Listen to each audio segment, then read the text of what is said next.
Hello, hello. Welcome to the Five Talents Podcast. I'm your host, Abel Pacheco. I interview the top commercial real estate investors and industry experts so you can learn from their experiences. So if you're an investor, a high W-2 earner, or real estate or tech sales professional that wants to invest in real estate without having to manage properties or leave your day job, then this podcast is for you. Or if you're already investing in real estate, but you're doing it part-time and you want to become a full-time multifamily or full-time commercial real estate investor, this podcast is for you too. You're going to learn a ton. You will learn from real-life multifamily investors and other professionals in the industry. They're going to share their blueprints for success, and I'm super excited that you're here. So I hope you enjoy the show.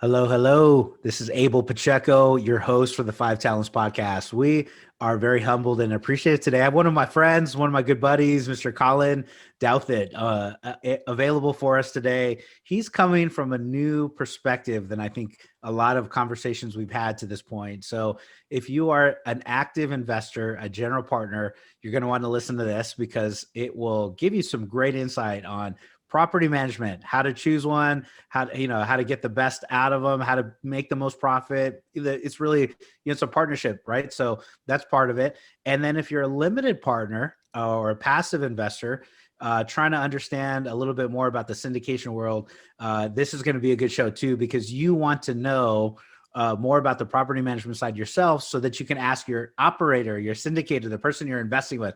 You want to be able to ask them great questions about their property management choices as well. So on either case, it's going to be a great conversation. And so, Colin, first of all, thank you. Thanks for joining, man. Thanks for having me, Abel. I'm excited to have this chat with you. Yeah, I connected with Colin earlier this year. We joined a mastermind, a Christian real estate mastermind. Just a great, individual and servant, and I love the professional side of him too. He's just, an outstanding individual character, and you guys are gonna be in for a treat. So, Colin, your background: you have 3 engineering degrees. You're a professional engineer. You started as an investor first, so you were buying just like us. And then you ended up, hey, Mo, let me start a property management company. And now you own a property management company and a construction company, and you just crushed your goals. During COVID, when a lot of people were kind of, going back or retreating, in fact, you went a little the opposite, 6X times what some of your goals were. So let me turn it over to you. Please give us a good introduction. Tell us, a little bit about your background and story, and man, we'll just have a great conversation. Yeah, absolutely. So, engineering by trade, became a professional engineer, went into that world, more got into the construction side of things as a project manager for construction companies, doing some estimating.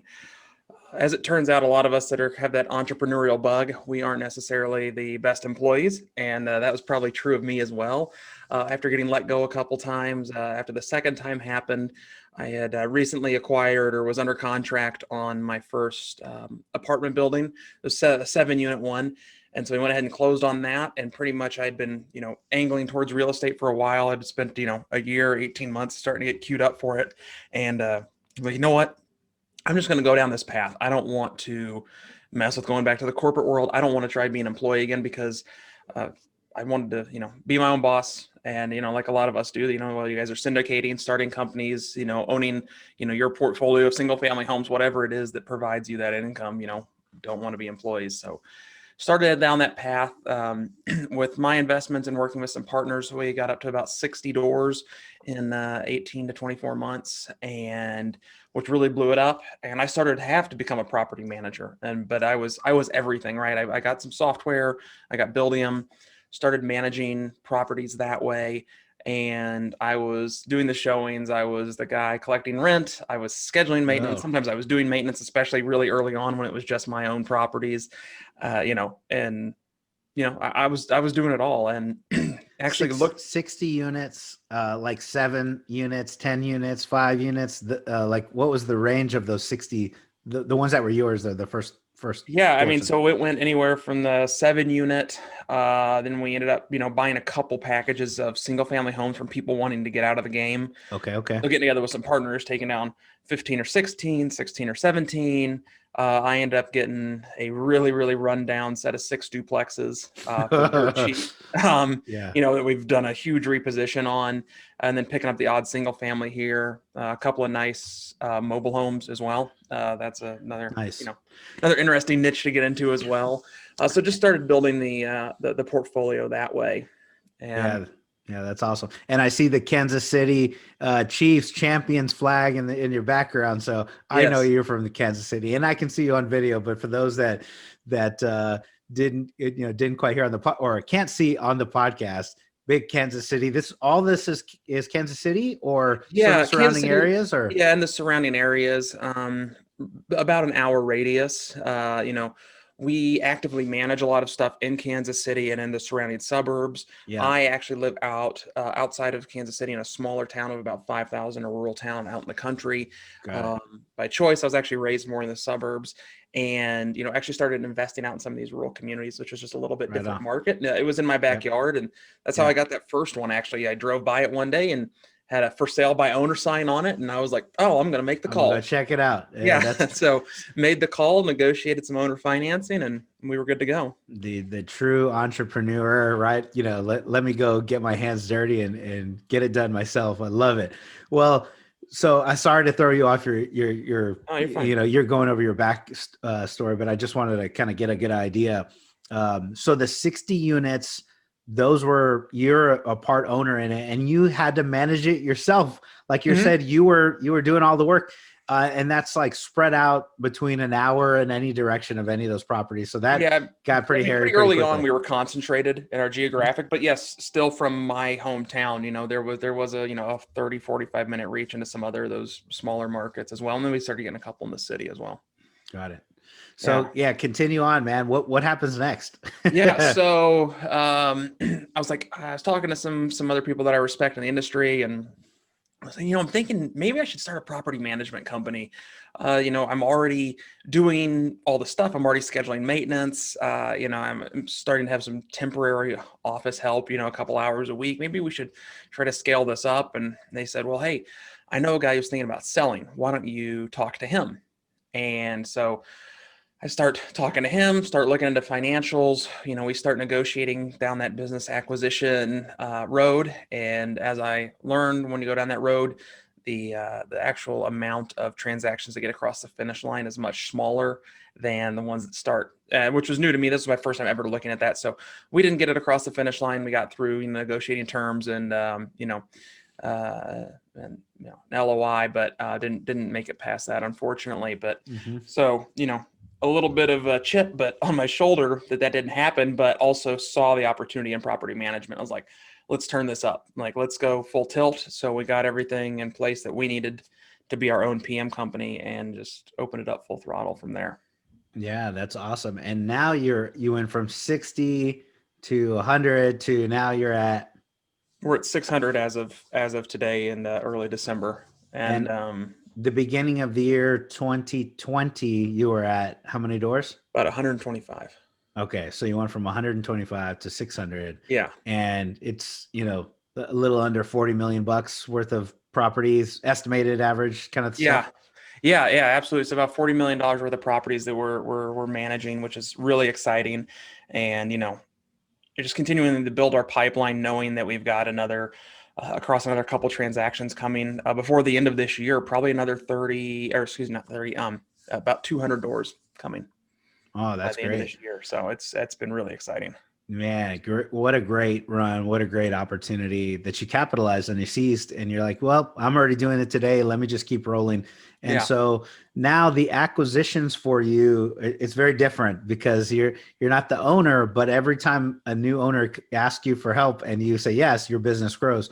Mhm. So tell us about this, the mindset where I think most of the syndicators, operators, folks like myself, I go, I don't want to do any of that property manager. I hire a property manager Uh-huh. and I'm not going to get out there and do the hard work. Well, you're doing the hard work, man. So give us any insights and, just your paradigm, how you view things and kind of why. And then, let's talk about the growth next.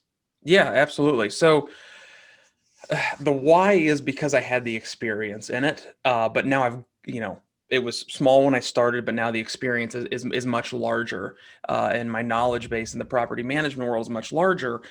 Just the same way with syndicators, right? At some point, you had never syndicated your first deal, Mm-hmm. and I looked at the opportunities and said, okay, do I want to work on syndicating or do I want to work on property management? And I chose to focus on property management, because I saw an opportunity there and I was already had momentum going down that direction. I was Mm-hmm. either going to have to build out an internal team to do it and just manage the stuff that I was possibly going to syndicate, etc., or, um, you know, totally pivot and just stay down the property management route. And that was kind of the decision I made. I saw an opportunity there. Also saw it as a way to build this business up to generate funds to then invest in real estate in the future, to continue to invest and build Yeah. up my capital reserves again. Yeah. You gain the expertise. You understand it yourself. You know all the things to look for in properties or how to run them. You're Yeah. gaining active capital. You're building a business, value of your business, active capital. And then, oh, it's a good, you stay in the full-time commercial real estate kind of vein actively. And then now, investing passively or actively, you've got more options at this point in Yeah. the world, man. So that's awesome. Okay. Well, great. Yeah, absolutely. No, it's been a good decision, and we're looking forward to continue to go to the next step. But when I have a partner in the property management company, but when we're able to start, redirecting property management, income back Yeah. into investments, Mhm. to continue to grow our portfolio. All right. Well, let's break into like this property management stuff, man. So we have a number of guests, like I said, that are active and passive, right? So maybe you can take that frame of mind as we kind of go down this next, Yeah. series of questions. And it's really just like, man, what the heck do I need to know about hiring a property manager? Like questions to ask them, good interview, what should I be thinking about? I'm trying to, buy my set assets that are 100 plus units, but I also, man, every once in a while I see a 30 unit and I'm scared to get into a smaller deal because Mhm. I go, well, how can I actually manage this effectively? And, all these things kind of come into mind. So let's peel this onion back a little bit. Right. Yeah. Yeah, I Um, mean, so from a property management perspective, mhm. we're getting ready to take on, like I said, 171 unit complex at the end of this month. At the same time, we've got single family houses that we still manage. Duplexes. Somebody's buying a fourplex that's coming online here soon. Like we see the gamut, and property managers, can service a lot of different types of assets. There's a lot of similarities in the workflow of managing a single family home as managing a 100 unit complex, right? Because all the legal stuff still applies, all of the processes, all the leasing, all of the fair housing, on our side, those all still apply. So that doesn't change too much. You can gain some efficiencies and having a pulse on your property if it's large enough to warrant an on-site manager. You gain efficiencies by, okay, maybe we don't have to bring in an external leasing agent, or we can identify issues faster with a problem tenant or a problem maintenance issue because we have eyes on site. We're not waiting for somebody to report it to us. So that you can pick up some of those efficiencies as well. But typically as well, having on-site management, from what we see, at least from what our pro formas, T12s that we see as we're helping our investors analyze deals, is sometimes people are paying a lot more for on-site management than they would for off-site, or other property management companies are just really getting a good deal with how much they're charging for on-site management. Yeah. Yeah. Okay. Yeah. Cause in the 100+ unit syndication, Texas, San Antonio, Texas, we do a Mhm. few deals where we're plugging in our underwriting, because you mentioned that we're plugging in like 1,000 to 1,100, maybe 12, 1,300 if we want to be conservative per unit for on-site staffing. Right. And so we Mhm. just plug this number in.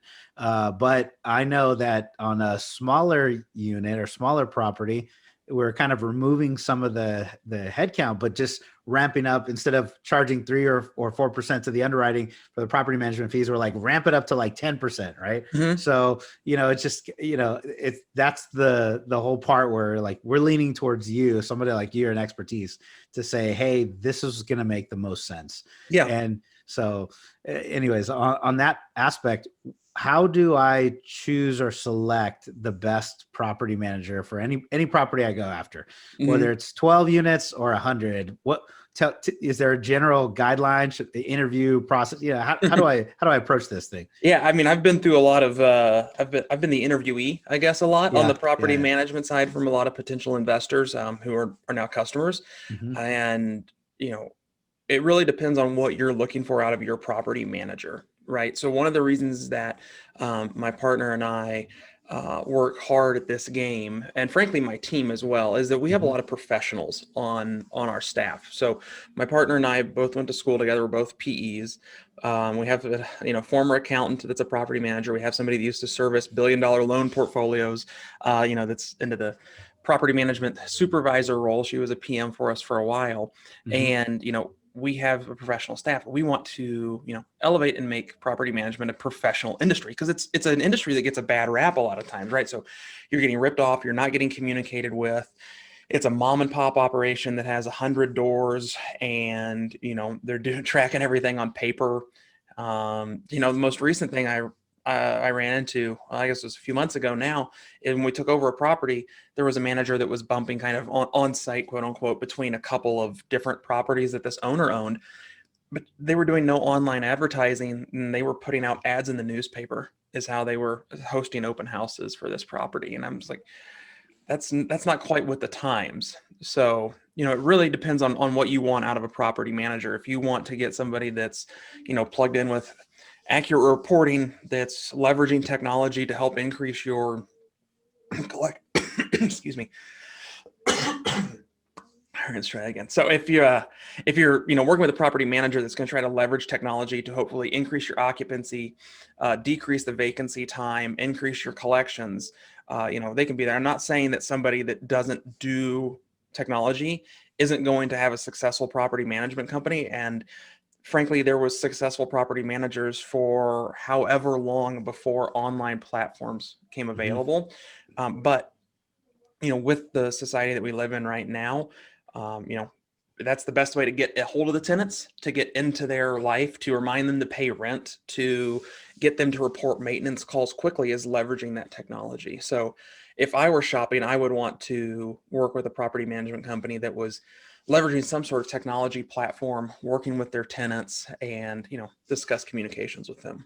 Yeah, it makes perfect sense. Real-time analysis or near real-time analysis for you guys means better reporting and kind of better, up to the date metrics or data points that you're going to feed back to the owners, and the owners can say, oh yeah, this is how to make the decision. This is what we want to do. Good asset manager and a good property manager. Those are the two, individuals or teams or organizations within these bigger deals that were like, oh man, that moves the needle 100%, make it or break it for our asset, right? Yeah, 110%. And we leverage it internally. We have weekly meetings, and there's metrics that we track for our PMs, performance metrics. And we're able to pull those off on a weekly basis from the software and get the data really quickly. And that's really nice. And what gets tracked gets done or gets improved. So we've started tracking these metrics, and we've seen improvement across all those fields. Yeah. What from the property management standpoint, the interview, the questions that I should be asking, maybe we can actually, I apologize. I probably asked 2 or 3 questions at the same time. I'm a horrible host sometimes in the way I do this. It's all good. So sorry, Colin. But taking it from the property management side, what should I as an owner be looking to you as the property manager? What should I be looking to you to do for me, or what expectations should I have of you? And let's start. Let me one question at a time. Yeah. So you should be looking to the property manager to, if it's in line with your goals, maintain the current financial status of the property or improvement. Okay. Right. So they should come in with ideas on how to improve the property. Right. Hopefully, not all those ideas involve spending your money. Now, if we all know that it's a big reposition property and there's going to have to be a couple $100,000 to $1 million worth of construction, we know that's going to happen. But how can we take an asset that's run pretty tightly and doing okay, and how can we add value, a couple $1,000s a month here or there, or, We look at the annual cash flow that's generated and put that at whatever cap rate and add another $1 million of value to the property. Mm-hmm. So, how is your property manager going to help you? How are they going to come in day one to try to benefit? So like, that's something that I would be asking, like, how are you going to make this property better? What's your plan for this? I think that would be really important. Yeah, gotcha. And then the difference between books, accounting, where the line draws between the property, the key, the key performance indicators, Mhm. and construction management. Is it included? Is it not? All of these kind of factors kind of give us some insight to to this side of the house. Yeah, so we work with a number of syndicators, all most out of state, and they all want different metrics reported. But generally, the high level ones that we track for them is, what was your average rent per door when we took over management or when you acquired it, and what is it now? What was your global cash flow? Your gross rents then, what are your gross rents now? So those are some of the ones that we look at that are, and then, obviously tracking vacancy and stuff. That's all pretty, logical stuff there. But those are some of the metrics that I dive into to track, the value that we've been adding. Because if we're Mhm. going through repositions, which we do a handful of times, people always want to value add. And I do too, frankly. So, people want to value add. So we go through those repositions. So we'll track vacancies, but the vacancy number we know if we took over a property and it's got, you know, 10, 15, 20% vacancies and we took over and we know that we're going to be doing rehabbing all those units. We don't get too wrapped up in the vacancy initially because we know that's part of the plan is to have those vacancies, rehab them, put new tenants in there, get old tenants out, rehab those units and get the rents up. So really just tracking the average rent per door has been a big metric for us. Yeah, gotcha. And then how should I be thinking about you guys as a property manager, uh, partners I mean, success. We have to have success together. Your Yes. success is my success. How do I find that in the right property manager? How do I find somebody like you that I know is passionate about doing what we're doing and, just making sure they're the right team? I would say referrals at that point. I mean, you can interview people as well, and get some ideas from them, figure out how they're going to manage the whole big picture, how they're going to manage the construction. Right, that was another one that you asked on. You just mentioned was how do you handle that construction? Does it get marked up? Who's managing that construction? We have a sister company, and we're Atlas Property Management, Atlas Construction, and Office as well. So Atlas Property Management's not managing the construction. Atlas Construction is, but we're not marking that up. I know some PMs will project manage a job for you in the subs, and they're gonna mark that all up, and that might be a great fit for the situation that you're in. I know of some firms here locally that do that and do a great job at that. And and the question is, do you want to pay that extra markup on top of the general contractor's markup? Yeah, yeah, yeah, absolutely. So my, trying to figure out, are you the easy button and how much is it going to cost me? Or no, figure out a way to get it done at a different cost. And, this all comes down to like your expertise too, right? Yeah. Uh, is this something that you're going to take on that you absolutely know you're going to do well at? And, versus, nah, this is not my area of expertise. And you're going to tell. So when do you personally, when do you tell somebody like, I'm going to pass on this project? Or when do you tell somebody, no, this is ideal for me and Mhm. I will crush it? Give us an idea of your Yeah, perspective. so we've looked at a lot of projects recently, and we have PMs that have different specialties that I would say this property manager is a good fit for this, right? So Mm-hmm. market rate tenants. We have some PMs that are great with market rate tenants. We have some that are great at taking properties that are in really bad spot and repositioning them, right? We have a couple Yeah. PMs that just specialize in vouchers. So, figuring out they've got, if the property that's getting brought to us is within the niche where we have the staff that could support it, right? At this point, we don't have the staff or the capabilities to take on, let's say a large LIHTC property, right? Mm-hmm. We've looked at them.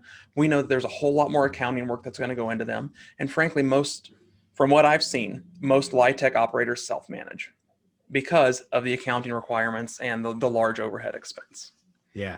the LIHTC, for those that don't or didn't get that, what is it, a low income tax credit? Is that Yeah, what it low is? income housing tax credit. Yes. Low income housing tax Mhm. credit. And so there's extra requirements. So that's probably something you're saying, probably someone else is going to take that as Yeah. opposed to you. Okay, Yeah, gotcha. absolutely. And there's a lot more reporting, and getting the tenants in and getting them qualified is not the hard part on those. Mhm. It's all of the financial accounting reporting on the back end.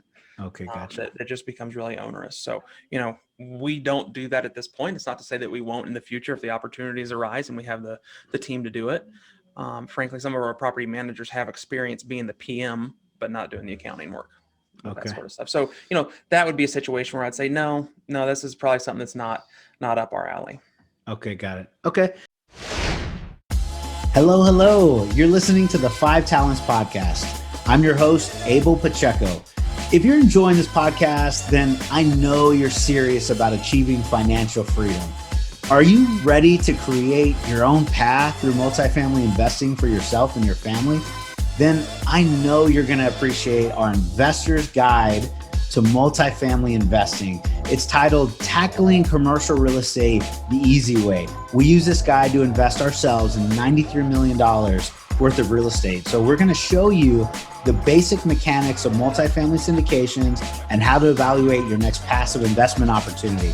So the best part, if you subscribe to our podcast now, leave us a review and a rating. I'm going to give you a free copy of our ebook. So please take a moment to do that now. Once you've done that, go to 5tcre.com/ebook, 5tcre.com/ebook. Make sure to let us know you left a review, and we're going to send you a free copy. So thank you so much for subscribing to the Five Talents Podcast. We really appreciate it.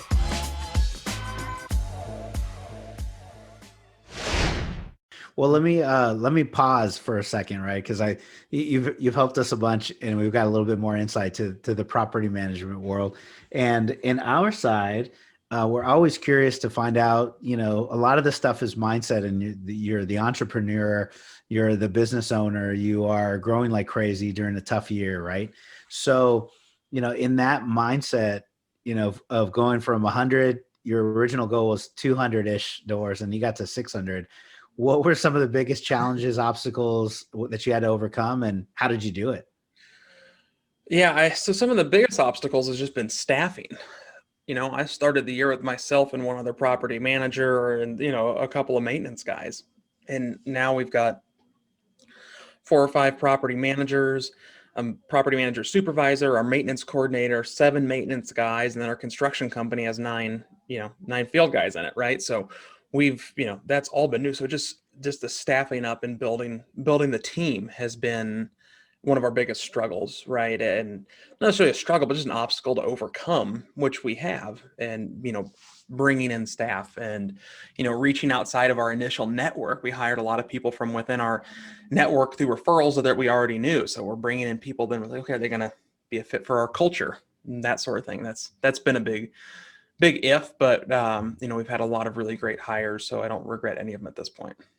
Oh yeah, that's good. Well, I'm glad you don't regret hiring anybody. You've got some probably great staff if you guys have been able to ramp up, scale up, and have a lot of success. And so, what is the future hold for you, my friend? What next?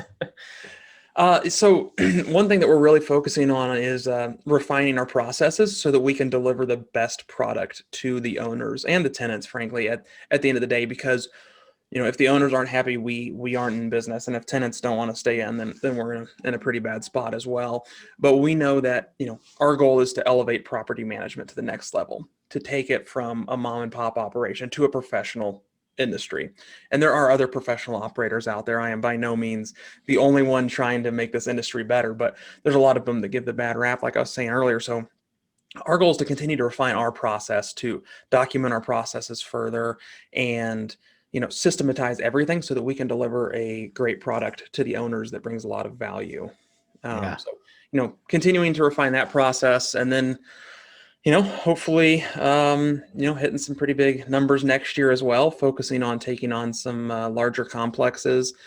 Still more than happy to take on the smaller ones, but just wanting the some new challenges and additional variety as well. All right. Yeah. I like the mindset of taking it to professionalism, uh, making sure tenants are good. If your tenants are happy, they're going to stay. If they stay, your owners are happy. So the professionalism and just trying to do right by others all the way through the process. It is a virtuous cycle when we can Hmm. partner together with a great property manager, and we crush it, they crush it, and our tenants are happy. Our residents are like, yeah, this is like a home, right? Yeah, Um, absolutely. and you mentioned document and systematize. Maybe you can elaborate on that. What does that mean? Yeah, so just like with a lot of different industries, there is a tenant, I guess a client cycle, if you will. You bring somebody in, you have that relationship with them, and then the relationship ends. So how can we make every step in that process as clean and as simple as possible, right? But it's tight, that we're not wasting a bunch of time doing something wrong.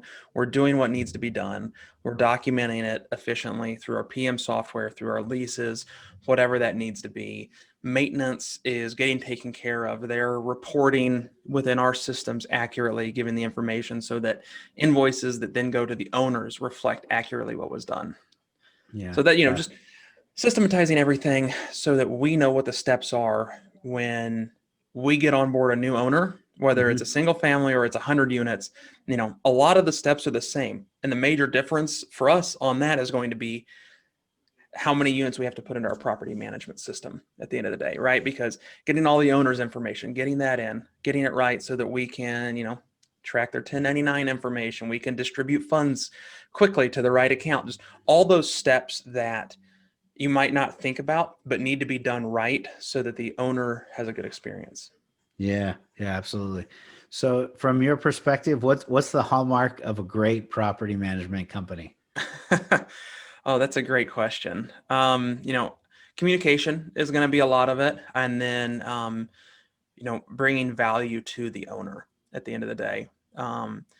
Even if their communication's not the best, which you want their communication to be the best, but if I were to be an owner, I would take a PM that didn't communicate as much, but was driving value on the property level, increasing the rents, decreasing operational expenses, finding additional value within that property to make it perform and exceed my pro forma. Yeah.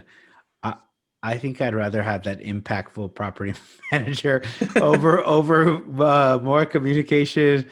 If I had to choose one, I want them both, but I think Yeah, you're we want right. them both. As opposed to somebody who's Johnny on the spot with an email or a phone call whenever I Hmm. need them, but numbers are horrible. Yeah, exactly. So that's, we want to be good at all of those, right? And, Yeah, and we do stress that internally that, hey, these owners, we understand a lot of times this is their biggest financial investment, possibly outside of their house or bigger than their house. Even if it's bigger. somebody that just has a single family home, since I was once that investor, I Yep, can know where they're coming from. That if they have a bad collections month, that has financial ramifications on them. yep. But since I've partnered and done some small type syndication work, I understand where the syndicators are and saying, hey, I need more information because I've got to report to other people, and I might only have $50,000 in this deal, but they've got $250,000 in this deal, so they're looking to me for answers. So we need to be able to communicate efficiently and effectively what they need to know. I agree. I agree on those fronts too. Yeah, I mean, when I think about how much money I have invested in a single family house versus one of our deals, these, like you said, I never really thought about it. These are way bigger than my single family properties that I'm investing in, my capital in. So it's like, man, it's got to do well.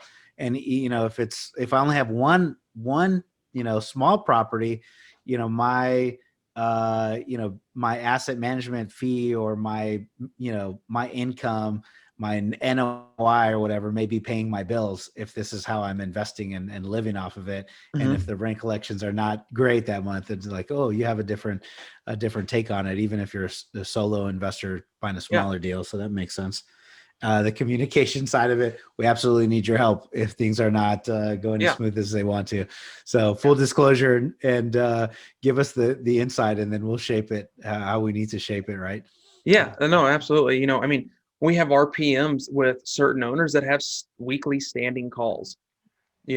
Especially on heavy reposition properties, but even ones that Yeah. are operating, just kind of operating, hey, what are the updates for this week? Just let us know what's going on so that they have a pulse, so that they can report. And if we have any issues come up, then we can address them together with the owner and figure out what the solution is. Yeah, this is good insight, Colin. Thank you very much. Yeah. And all the properties that you're on today, where do you see, the owners that have the most success, you and them together? Mm-hmm. What are the owners doing for you, or what, how are you guys partnered together on the deals that you're having the most success, you're making the most money together? Um, Does that make sense? not Okay, good. micromanaging. Okay, well, yeah, elaborate. I mean, Give us at the end of the insight. day, like, we are professionals, right? You hire an accountant to do what an accountant does. Yep. Now you can ask them, why does this doing this way? But you trust their judgment, right? You hire an attorney, you hire an engineer, you hire whatever professional service that may be, because they have the expertise. Now, I will say that people do understand probably some aspects more of property management than maybe they would engineering or accounting or a lawyer. Fill in the blank. Okay, sure. But at the end of the day, especially if you're out of state, we have our team. I can only speak to our team.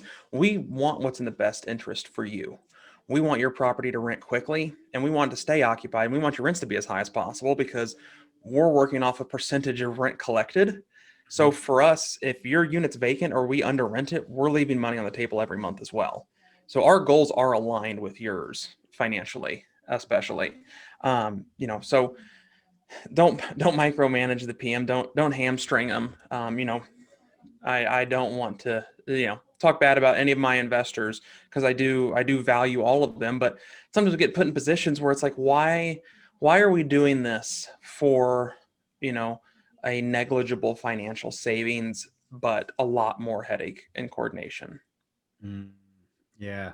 Like, Like, we're what are the couple of those things that you see? Like, Abel, don't do this to my property manager on my properties.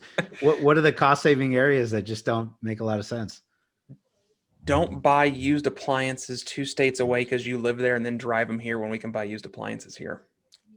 Makes perfect sense. That sounds like a lot of extra work for like It does. And then by the 20 time we bucks an charge appliance or something. by the time we charge you guys labor for storing and moving and installing, Yeah. we probably are coming out within 5% of Yeah. that whole cost. Yeah.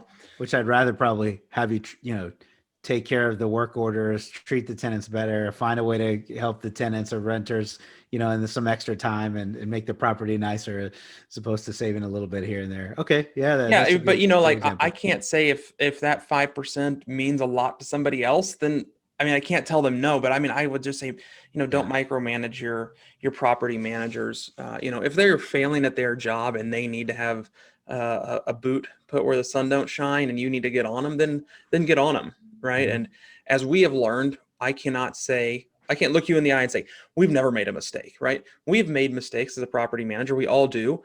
And we've had owners, say, hey, this isn't good, or this needs to be better, but we don't make the same mistake twice. Right. Yeah. And we're like, you know what? You're 100% right. Looking at it from your side, looking back at it, this wasn't handled the way it should have been handled. We won't do it again. We get it corrected and we move forwards. And sometimes you do need to, have that discussion with a property manager, just like you would any other service industry contract, or whatever you want to call it. Right. That's all that relationship is that way, but don't repeat the same mistakes also. Yeah, I love it. Those are good insights, Colin, and thank you very much. It illuminates a different perspective, and say thank you. So on the mindset of illumination, like, what are some areas that you see some owners, they're not doing the things that, man, from your perspective, they would absolutely crush it if they just did X, Y, and Z. You know, we have a lot of really good owners, and we filter them, Mhm. if we can. And so they do a lot of really good things and keeping their properties up to date. The biggest one is going to be keeping your property, up to date, and so we can maximize rents on it. And you have a nice looking property, you get better tenants. You have better tenants, you have better collections, less issues, less security deposit work, less fill in the blank bad stuff that could happen. So, the thing I would say is we see owners sometimes that might not want to invest in their property, and that can be hard. Yeah. You know, with our voucher properties, we understand what a voucher property is and what it isn't. And so we don't expect those to have all the nicest amenities in them. Mm-hmm. But with our market rate tenants, you know, we want it to be a nice property that we are proud to manage, that you are proud to own, and the tenant is proud to live in. Even, you know, but, you know, we understand depending on what part of town it's in, we might not need to put granite in every property. So don't overbuild it, but don't let it float by with 30-year-old carpet. Yeah. Oh, yeah. Yeah. Get some nice the basics. So It's you're the saying basics. Yeah. the absolute basic. Get some Yeah. vinyl plank flooring in there Mm-hmm. and resurface some countertops. And if the toilet's cruddy, then get it out of there. Get some. Yeah. Okay, very good. The basics, man. So we can't overlook the foundation of how we have a value add because you Mm-hmm. know when you take a look at the financials, you know, basically Colin's, you know, if I looked at a number and said, hey, we can raise the rents $50 and there's 100 units. Well, I'm going to take 100 units. I'm going to multiply by $50. That's $5,000 a month. Mm-hmm. And I'm going to multiply that by 12 months. That's $60,000 a year.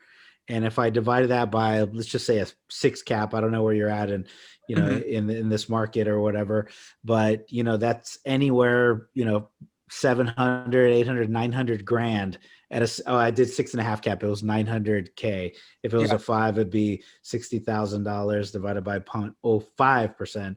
Oh, dude, I don't even want to look at that. It's like $1 million or something Yeah. dumb.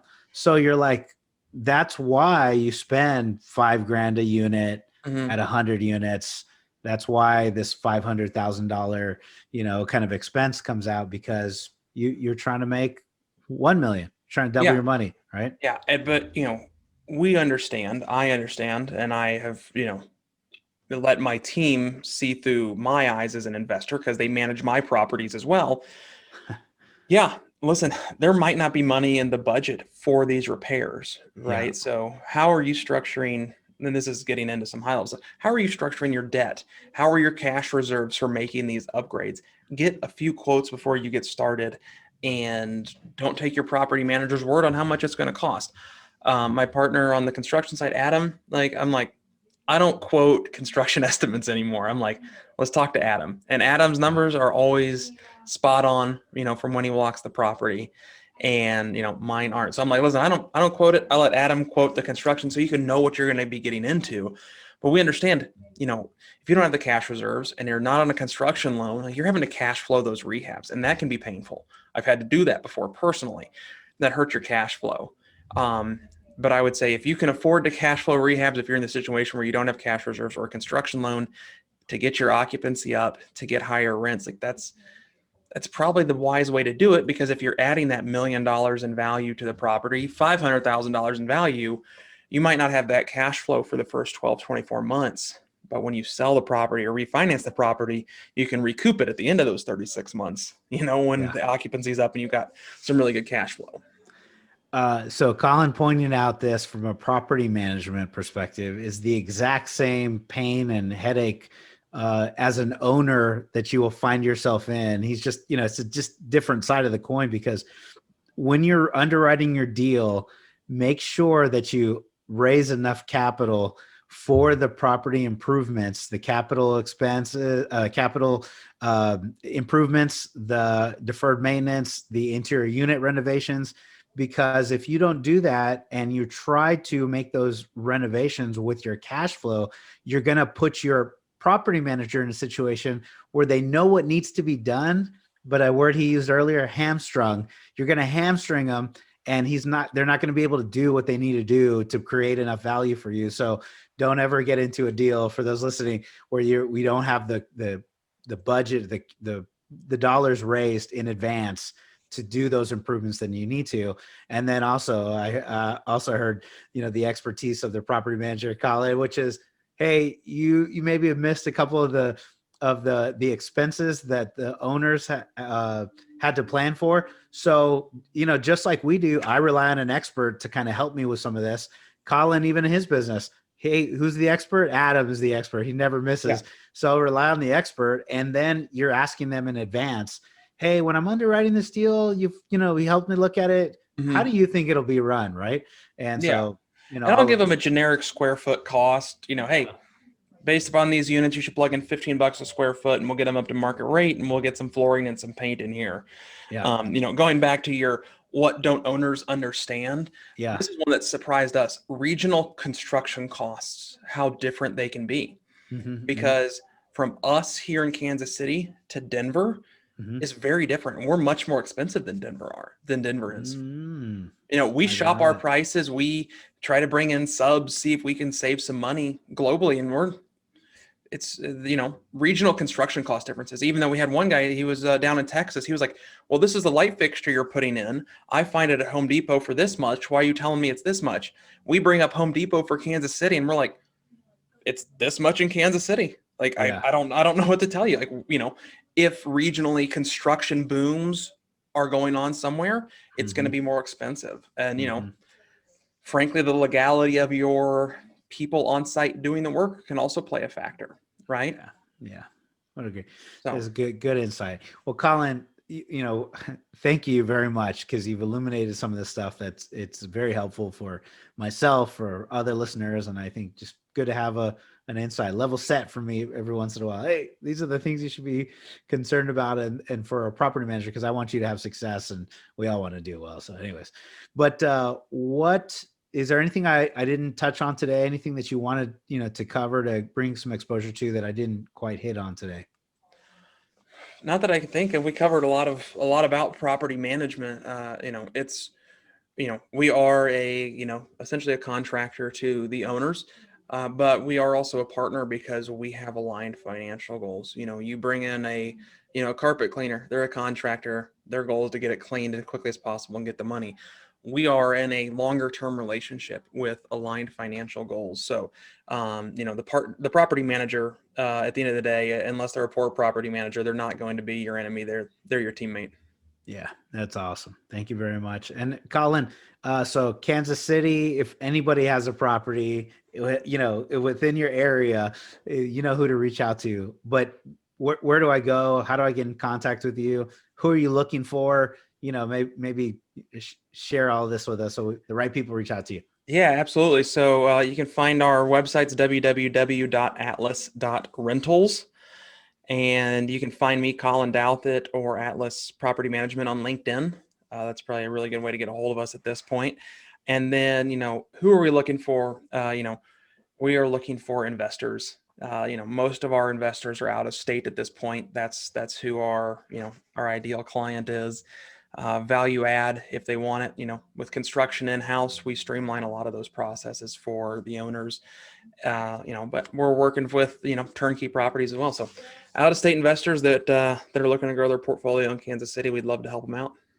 All right. Well, thank you very much. I really appreciate it. I've had a good fun conversation, man, and thanks for jumping on the show. Thanks for having me, Abel. I enjoyed it. Absolutely. So my name is Abel Pacheco. I'm your host for the Five Talents podcast. We really appreciate the time. And if you heard something that was valuable today, we would love you to subscribe to the show, give us a rating, and leave a written review. It would be amazing. So thank you very much for everything you do. And I'll see you on our next show. Thanks a lot, Colin. Thank you. Bye-bye. Thank you for listening to this episode of the Five Talents podcast with your host, myself, Abel Pacheco. Each week, we're going to bring you interviews from industry experts and commercial real estate investors who followed their dreams and achieved massive success. Before you leave, let me ask you a few questions. Did you enjoy this episode? Did you learn something valuable? Was your mind stretched to what's possible and what you can achieve? Do you want other experts just like the one you heard today? If you answered yes to any or all of those questions, then please take a moment to subscribe to the Five Talents podcast, give us a 5-star rating, and most importantly, leave us a written review. Tell us what you liked, tell us your favorite guest, give us any feedback. I'm excited to learn and improve so you can get a more valuable show. So thank you again for subscribing to the Five Talents podcast.